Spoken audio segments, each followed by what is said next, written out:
No hei, minä olen Vinni Maarit ja tänään käyn läpi perehdyttämistä. Mikä on hyvä perehdyttäminen, mistä aineksista se syntyy ja miksi hyvään perehdyttämiseen kannattaa käyttää aikaa. Perehdytys on iso kokonaisuus. Siihen on lainsäädännössäkin mainintoja työturvallisuuslaissa ja sitten laissa nuorista työntekijöistä. Perehdytyksen rakentaminen yrityksessä ei ole kovin vaikea asia, mutta siihen kannattaa käyttää hyvin aikaa ja päivittää sitä jatkuvasti. Ensimmäinen asia perehdytyksestä. Ihan aluksi työntekijää opastetaan työpaikan toimintaan. Minkälainen toimintakulttuuri tässä työpaikassa on? Tauot, kyllä ne kannattaa käydä läpi. Montako minuuttia ensimmäisen tai työvuoron aikana ensimmäinen tauko, koska se on, miten sen voi viettää ja kuinka pitkä se on ja mitä siihen kuuluu. Tarjoaako työnantaja kahvit, tuodaanko ne itse sinne kahvihuoneeseen ja mitä muuta pitää ottaa huomioon taukojen aikana olevasta tekemisestä, toiminnasta, mahdollisista tarjoiluista ja muista käytänteistä. Saako tulla työvaatteilla ja mitä kaikkia siisteyskäytänteitä on olemassa ja turvallisuuskäytänteitä niihin taukoihin liittyen. Yhtä lailla tärkeää on työn tekemisen ohella ruokailu. Milloin on missäkin työvuorossa se ruoan paikka? Kauanko se kestää? Missä omia eväitä säilytetään? Missä se ruokailu voi tapahtua? Mitä sen aikana saa tehdä? Voiko poistua työpaikalta hoitamaan jotain omaa asiaansa sen ruokatauon aikana? Leimataanko itseensä ulos vai otetaanko se automaattisesti työaikakirjanpidossa? Tällaisia yksinkertaisia, hyvinkin arkisia, lähes itsestään selviä asioita, mutta nämä kyllä kannattaa ja täytyy puhua auki uudelle työntekijälle. Ei pidä koskaan olettaa, että nämä asiat ovat kaikilla aina heti tiedossa. Sitten mennään siihen työsuhteeseen itseensä, eli käydään läpi vielä palkka, mistä se muodostuu, miten se maksetaan, keneltä voi tiedustella palkkaan liittyviä kysymyksiä, minne toimitetaan verokortti vai ottaako HR sen automaattisesti jo sieltä verotiedoista ja tuloverorekisterin ynnä muut käytännöt. Työaika, eli onko joustoa, onko liukumaa, mitkä kellonajat on missäkin työvuorossa, miten lomien kanssa käyttäydytään, eli onko jotkut tietyt vuodenajat, milloin suunnitellaan lomat, kuten esimerkiksi kesälomakausi, milloin täytyy vahvistaa ne poissaolot, voiko pitää lomia yhteen pötköön heti 4 viikkoa vai miten ja mikä muutenkin, miten ensimmäinen loma tässä uudessa työsuhteessa sitten määräytyy, mihin aikaan vuotta tämä työsuhde alkaa, niin miten se lomakäytäntö siinä sitten sinun yrityksessä teillä siellä näyttäytyy, mitkä kaikki muut ovat sellaista yleistä loma-aikaa, pekkasaikaa, vapaita, liukumia, saldoja, kerätäänkö ylityösaldoja vai maksetaanko ne rahana. Poissaolokäytännöt muutenkin, mitkä ne teillä ovat? Kenelle ilmoitetaan ja millä tavoin? Dokumentit, joita poissaolosta vaaditaan, täytyy kertoa etukäteen, mitä ne ovat, maksaako työntekijä itse, esimerkiksi sairauslomatilanteessa sen oman sairauslomatodistuksensa, miten vakuutetaan, että on pois niin, että se on palkallista aikaa, Entäs jos haluaa palkatonta poissaoloa, miten se haetaan? Ja kuinka paljon aikaisemmin nämä poissaolot pitää anoa, jos etukäteen tietää, että on tarvetta olla pois. Heti kun pääsee töihin, niin poissaoloistakin täytyy jo puhua ennen kuin on työnsä kunnolla ehtinyt edes aloittaa. Mitä työsuhdeetuja teillä on? Saako ne heti käyttöön? Onko koeaika jotenkin erityistä eikä vielä työsuhteetuja ole käytettävissä? Mistä ne haetaan? Miten ne ilmenee? Onko jotain lounasetuja joissain lounaspaikoissa, ravintoloissa, että mitä koodia sanomalla saa sitten alennusta siitä lounaan hinnasta, jos tällaista on? Onko työsuhdepolkupyörä? Miten se haetaan? Mitä muuta? Silmälasien hankkimisesta alennusta jostain silmälasiliikkeestä jotenkin keskitetyllä sopimuksella. Ihan mitä tahansa.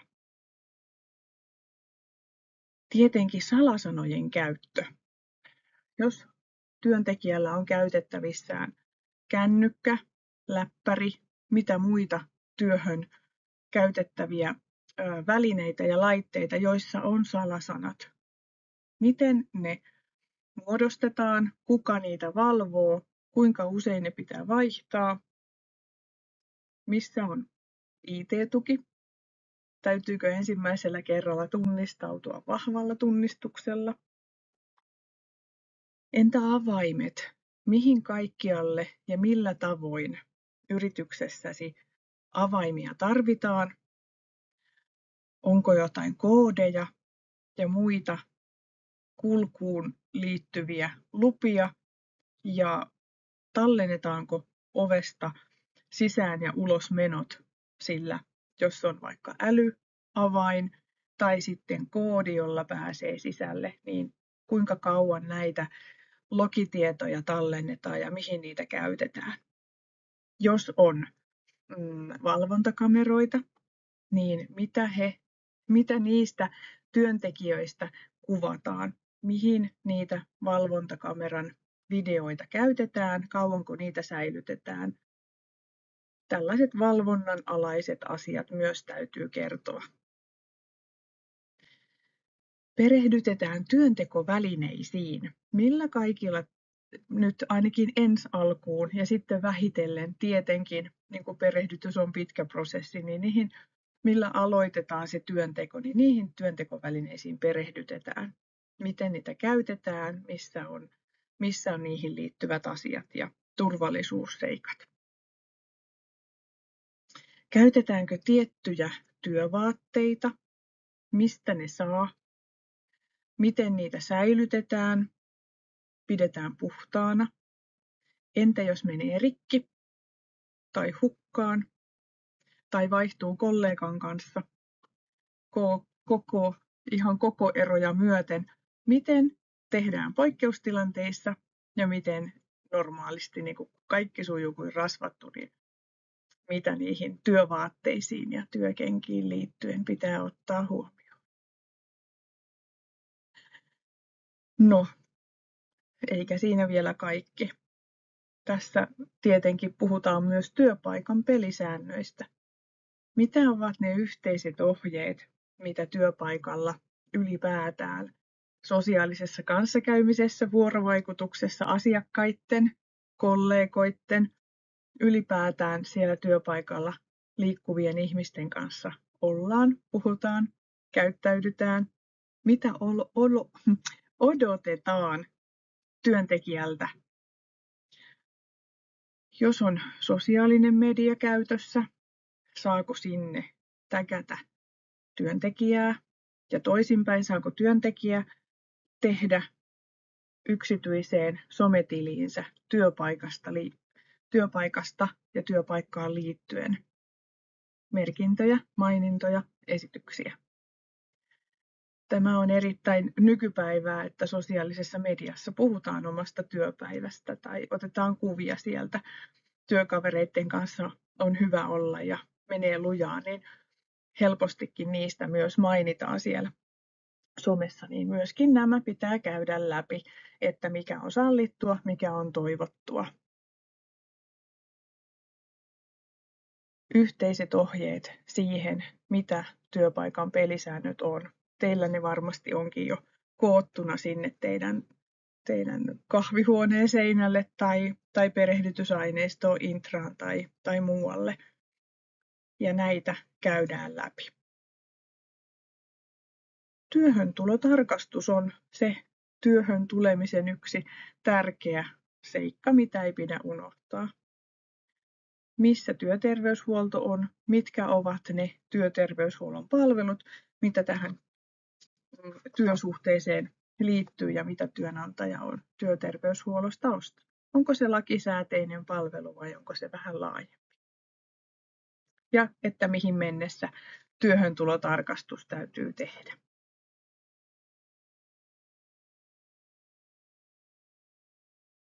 Perehdytystä tehdään pitkäjänteisesti ja siitä vielä vähän myöhemmin lisää, että millä tavalla sitä tehdään. Ensimmäisenä päivänä kaikkea ei voi eikä saa eikä kannata yrittää mahduttaa siihen päivään, siihen perehdytykseen.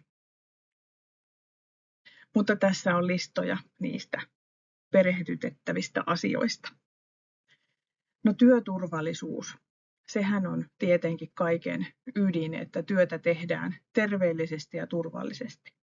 Se on työnantajan velvollisuus huolehtia ja työnantajan oikeus myöskin olettaa, että työntekijä perehdytyksen jälkeen huolehtii omalta osaltaan siitä, että työturvallisuutta noudatetaan. Työturvallisuuteen voi olla teillä minkälaiset suojavälineet on siihen työn tekemiseen, mitä riskejä työhön liittyy, työympäristöön, mitä pitää ottaa huomioon, mitä voi tapahtua, mitä vaaraa on havaittu, tunnistettu tämän työn tekemisessä tai täällä työpaikalla, jotka täytyy ottaa huomioon. Mitä on turvalliset työtavat, jotta se työ saadaan tehtyä?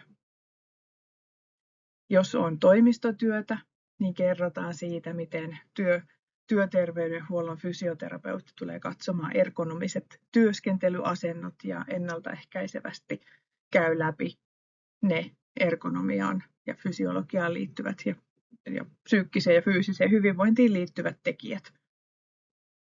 Jos on kyseessä jollain koneella tai laitteella tehtävä työ, myös ne käydään läpi, että mitkä ne on ne turvalliset työtavat sen laitteen käyttämisessä. Ja mitä vaaratekijöitä on tunnistettu tämän laitteen käyttämisessä tai tässä työympäristössä tämän laitteen ympärillä. Ja mikä on se siisteystaso ja huolellisuusvaatimus tässä työssä ja tässä tehtävässä ja ylipäätään tällä työpaikalla. Perehdytetään omaan työtehtävään ja sen tavoitteisiin. Miksi tähän työhön on palkattu tekijä? Mitä se työtehtävä itse asiassa on? Ja mitä sen tavoitteet on? Mitä sillä tekemisellä pitää saavuttaa? Myöskin se tavoite, että missä ajassa näitä työtehtäviä pitää saada tehtyä. Ja mitä tapahtuu, jos näyttää siltä, että tekee liian nopeasti tai valmistuu liian aikaisin, niin keneltä voi pyytää lisätöitä tai seuraavan projektin alkamista. Tai sitten jos näyttää siltä, että aika ei riitä, niin keneltä sitten kysyä neuvoja ja miten tämä asia on yleensä ratkaistu, että sitten pysytään tavoiteaikataulussa. Niin, keneltä voi kysyä neuvoja missäkin asiassa. Näitä kuuluu myös perehdytyksessä käydä läpi. Työntekijän oikeudet ja velvollisuudet ja keskeiset työntekijää ja työnantajaa koskevat lait tulee myöskin käydä läpi. Työpaikan hätäpoistumistiet, eli käydään läpi se fyysinen työpaikka, missä on kokoontumisalue, miten ensiapuvalmius on hoidettu, mistä löytyy mikäkin asia ja miten toimitaan onnettomuustilanteessa tässä työpisteessä. Tuleeko kuulutuksia jostain kovaäänisistä, miten niihin reagoidaan ja kaikki tällaiset käytännön seikat. Jos täytyy hälyttää palokunta tai ensiapua, niin minne ovelle ja mihin osoitteeseen pitää heitä sitten osoitella. Työntekijän tulee saada riittävä perehdytys ja rohkaise häntä kysymään ja varmistamaan se tietämys. Johto vastaa perehdytyksen riittävästä laajuudesta. Ja vaikka työntekijä, joka on uusi siinä, niin ei kysyisikään lisätietoja ja neuvoja ollessaan epävarma, niin perehdyttäjä ja johto on silti vastuussa siitä, että sitä tietoa saadaan ja tietoa annetaan. Tähän liittyy aikaisemminkin puheena olleet avoin vuorovaikutus ja luottamus. Ja edelleenkin se muistutus, että perehdytys ei tapahdu ensimmäisenkään päivän eikä toisenkaan päivän aikana, vaan se on pidempi prosessi. Tuo ensimmäinen asia perehdytyksestä oli hyvinkin luettelonomaista listaa siitä, mitä sisältöjä perehdytys täytyy kattaa ja käsittää. Tämä toinen asia perehdytyksestä tarkoittaa sitä, että pitää huomioida työntekijä, kenet perehdytetään. Sukupolvien välisestä kulttuurieroista on ollut puhetta, eli muista työntekijän sukupolvi ja siihen liittyvät erityispiirteet. Ja nuoren työntekijän perehdyttämisestä, siitä on ihan omat mainintansakin siellä laissa. Ja kyllä minun mielestä kaikki ovat oikeutettuja rauhalliseen, rauhassa etenevään perehdytykseen. On kyse sitten minkä ikäisestä uudesta henkilöstä tahansa. Mutta on hyvä muistaa, että nuorten kanssa rauhassa eteneminen on erittäin tärkeää. Kunnollinen perehdytys on se, mikä vahvistaa siihen työhön ja työpaikkaan sitoutumista. Kyllä sen edestään löytää, jos perehdytys on hoidettu hutiloiden ja ajateltu, että kyllä se varmasti tietää, en minä nyt näitä ehdi kertoa. Ja on se kumma, jos ei näitä nyt itsestään selvänä pidä ja tiedä. Niin sen huomaa, työntekijä saattaa sanoa parin päivän päästä, että se on moro, ei ollut mun juttu, kun ei ole saanut kunnon perehdytystä siihen kokonaisuuteen, miksi hän tänne on töihin päässyt ja mitä merkitystä ja arvoa hänellä on ja mistä löytyy mitäkin asioita. Niin. Ja tuolla on merkitystä, että tutustutaan ja viedään uusi työntekijä tutustumaan työkavereihin ja työyhteisöön ja keskustellaan siellä kahvikupposen ääressä siitä työyhteisön tavoista. Sillä on merkitystä, että saa tulla ryhmään mukaan työkaverin kanssa tutuksi ja vähän sitä me-puhetta kuulee, mutta voisi myös jo sitten osallistua siihen me-puheeseen. Eli että me juomme kahvia täällä aina tähän aikaan, olet tervetullut tänne. Tai että tämä uusi tulokaskin jo voisi uskaltaa kysyä, että milloin me syömme lounaan tai miten me teemme tämän ja tämän asian. Perehdytyksessä tietenkin huomioidaan se työsuhteen kesto, eli onko kyseessä määräaikainen työsuhde, lyhyt sijaisuus vai ihan vakituinen, pidemmäksi ajaksi tarkoitettu. Eli se perehdytyksen intensiteetti ja ne asiat, mitä on syytä nostaa tärkeimpinä esille missäkin järjestyksessä. Kannattaa huomioida myös työntekijän nykyinen ammattitaito, minkä olette työhaastattelussa saaneet selville, ja tietämys työstä. Myöskin koulutustausta vaikuttaa siihen, että kuinka tarkasti ja kuinka alusta alkaen siihen työhön perehdytetään. Ammattitermit. Niitä on olemassa. Ei ole ollenkaan pahitteeksi käydä niitä läpi. Ja myös niitä, jokaisella työpaikalla saattaa olla niitä lempinimiä ja käsitteitä tekemiselle, asioille, esineille. Joten myös tämmöinen suomentaminen ja kertominen, että me kutsumme tätä asiaa täällä tällä nimellä. Tai jos joku huikkaa sinulle, että tuo se tänne tai nyt tehdään sitä ja tätä jollain erikoisnimellä tai lempinimellä, niin se tarkoittaa tätä ja tätä tekemistä.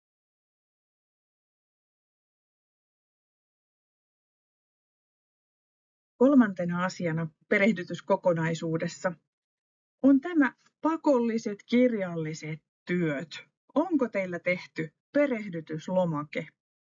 Se varmistaa sen, että kaikki tärkeät asiat ja myöskin ne sellaiset vapaamuotoisemmat asiat tulee käytyä läpi. Onko työpisteessä ja työtehtävissä tarpeen olla perehdytysopas? Jos on, onhan se ajantasainen. Onko työpisteellä kuvia, jos on tarpeen vielä havainnollistamassa sitä, miten työ tehdään oikein? Tai jos on jotain isoja tekstikappaleita, mitä täytyy työssä muistaa, työohjeita, niin onko niistä sitten vaikka QR-koodi, että kännykällä pystyy katsoa vielä sitten ne tarkemmin jostain isommasta aineistosta. Tuosta perehdytyslomakkeesta vielä, niin se, että onhan teillä sinne myös loppuun tämä allekirjoitusproseduuri olemassa. Eli kun perehdytystä aletaan tekemään ja se lomake on siinä käytettävissä, niin päivämäärä ja allekirjoitus sinne loppuun, kun koko perehdytys on tehty, ja sitten päivämäärä ja pieni puumerkki siihen, kun joku kohta sieltä lomakkeesta on käyty läpi. Se on kaikkien etu, että se lomake on olemassa. Se on kaikkien etu, että se on täytetty ja että sitä voi vielä myöhemminkin käyttää. Esimerkiksi koeajan jälkeen ja ensimmäisessä kehityskeskustelussa vielä pyöräytetään se läpi, että mitä näistä on jäänyt vielä sellaista, mihinkä kannattaa kiinnittää huomiota. Onko teillä kansainvälisiä osaajia? Tarvitseeko millä tavalla tämä perehdytysaineisto olla tehtynä? Englanniksi, selkosuomeksi, selkeäksi suomeksi? Minkälaisia kielivaihtoehtoja on tarpeen olla? Pieni vinkki. Jos tekee selkosuomeksi perehdytysmateriaalin, niin siitä on helppo Google-kääntäjällä sitten koodata ja kääntää eri kielille.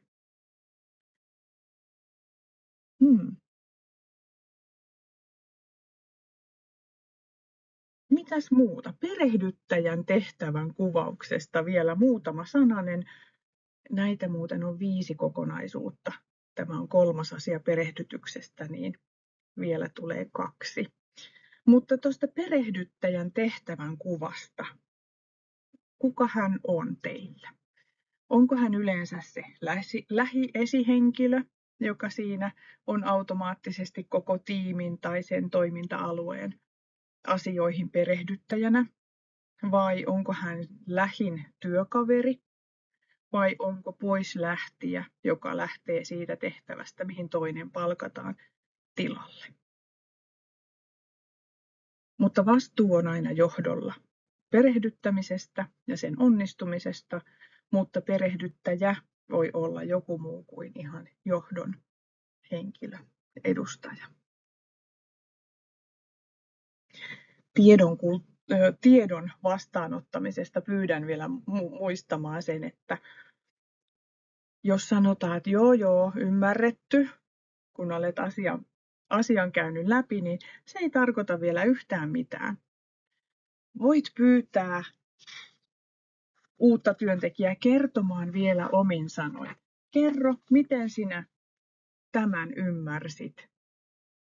Näytä, miten tämä sitten tapahtuu, toimii, koska on vaikea ja hankala, joskus jopa mahdoton sanoa uutena työntekijänä, että tiedätkö, mä en ymmärtänyt yhtään mitään, mitä sä puhuit. Tai että en ymmärtänyt tuosta nyt kyllä mitään tuosta prosessista, että mihin kohtaan tämä nyt sitten tulee, jos tämä menee tuonne. Eli ole armollinen uudelle työntekijälle ja sille perehtyjälle siitä, että hän ei välttämättä, jos tulee liikaa tietoa, niin ei pysty vastaanottamaan kaikkea ja voi olla niin jännittynyt ja haluaa tehdä täydellisen ensivaikutelman ja hyvän vaikutuksen itsestään, niin ei kehtaa sanoa, että en osaa, en ymmärtänyt, vaan haluaa sitten jotenkin itsekseen myöhemmin opetella salaa, mutta se ei ole hyvä asia, ei ollenkaan. Eli varmista ja varmista. Perehdytyksessä ei tarkoiteta sitä, että kohteena on aina pelkästään se uusi työntekijä. Perehdytyskäsitteen alakäsite on työhön ja työnopastus. Se tarkoittaa sitä, että voi olla sama vanha työntekijä, mutta työ on tekijälleen uusi. Työpiste vaihtuu tai se työ vaihtuu. Silloin opastetaan siihen työhön ikään kuin perehdyttämällä ja yhtä lailla tähänkin voi olla se perehdytyslomake, missä käydään läpi tämä uusi tehtävä, muuttunut työtilanne. Ja jos työmenetelmä muuttuu, siihen annetaan opastus. Ja yhtä lailla näihin käytetään ihan samalla tavoin pitkäjänteisesti aikaa, ei hutiloiden, ei katso tuolta ohjeesta, miten tämä uusi asia tehdään, ei kiireellä, no kyllä sä nyt tiedät. Ei niin, vaan aina niin kuin asia olisi täysin uusi ja vieras. Ota se mielenkiinnolla se työnopastustehtävä silloin tehtäväksi. Jos työ toistuu harvoin, niin siihen myös annetaan se työnopastus. Käydään yhdessä läpi, että miten tämä harvoin tapahtuva työ tehdään. Jos huomaat, että työntekijä laiminlyö turvallisuusohjeita, silloin täytyy myös toteuttaa työnopastusta ja käydä läpi ne seikat, mistä on puutteita havaittu. Jos työpaikalla sattuu työtapaturma, silloin se porukka, joka tekee sitä samaa tai lähinnä samaa työtä, niin otetaan työnopastukseen, käydään läpi, miten se tehdään turvallisesti, miten ennaltaehkäistään, ettei tule enää työtapaturmia. Samoin, jos havaitaan ammattitauti, silloin työnopastus on paikallaan, käydään läpi, mistä se voisi johtua, miten se ennaltaehkäistään. Tarvittaessa otetaan työterveyshuolto siihen keskustelun mukaan.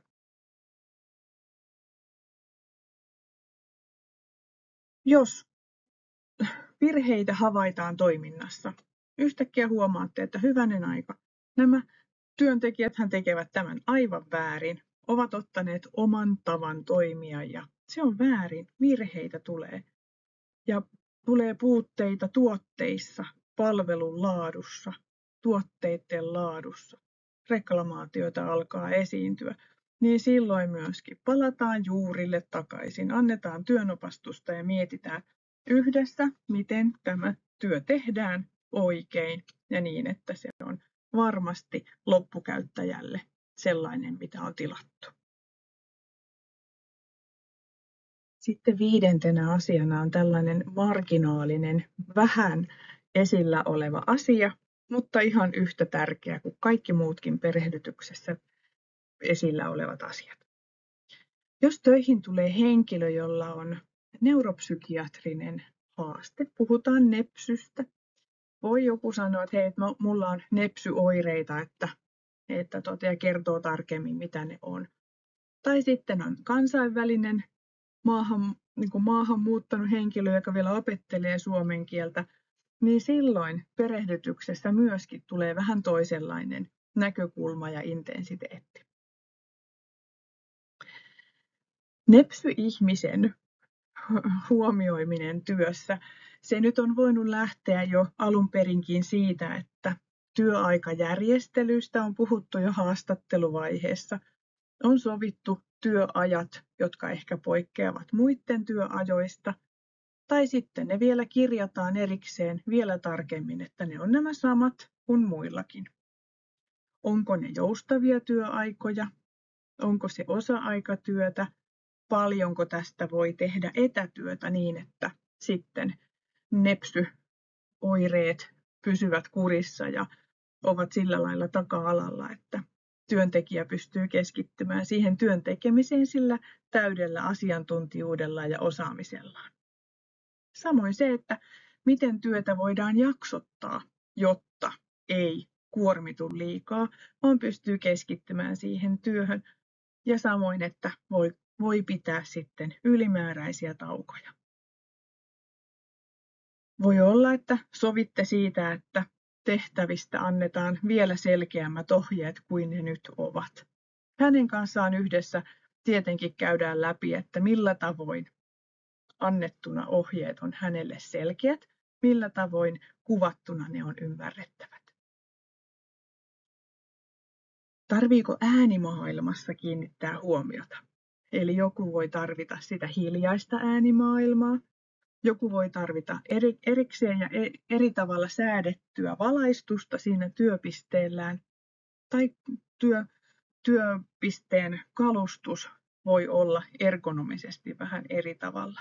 Liikkuuko henkilö pyörätuolilla tai sähkärillä, mitä se vaikuttaa siihen, että minkälaiset työskentelypisteet ja valaistukset ynnä muut täytyy sitten olla.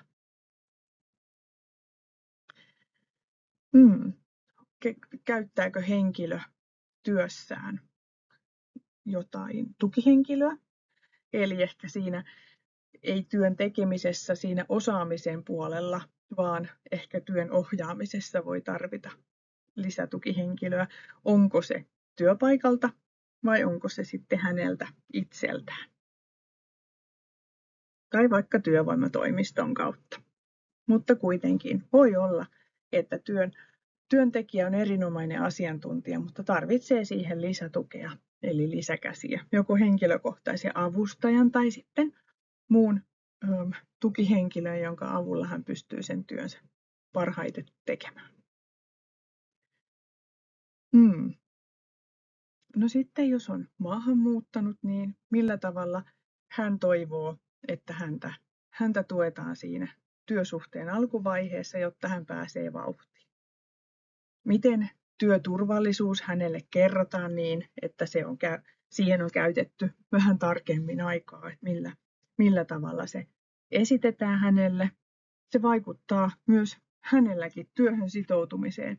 Hän kokee tulleensa vakavasti otetuksi osaajana ja sitten, että nähdään vähän enemmän vaivaa siihen, että hänet toivotaan pysyvän siellä työssään, annetaan sitä huomiota ja varmistetaan, että se työ onnistuu, kun kiinnitetään huomiota siihen kielen käyttämiseen ja löydetään sitä yhteistä säveltä ja sanoitusta siihen, että miten perehdytys toteutuu ja millä kielellä ja millä tavoin se työ tehdään.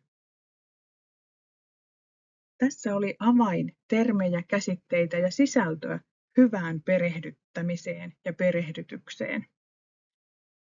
Kaiken taustalla on se, että yritys on olemassa, sillä on joku missio, visio ja strategia, mitä se tekee, kenelle se tekee ja minkälaisilla osaajilla, työntekijöillä ja työvälineillä se sen työn tekee.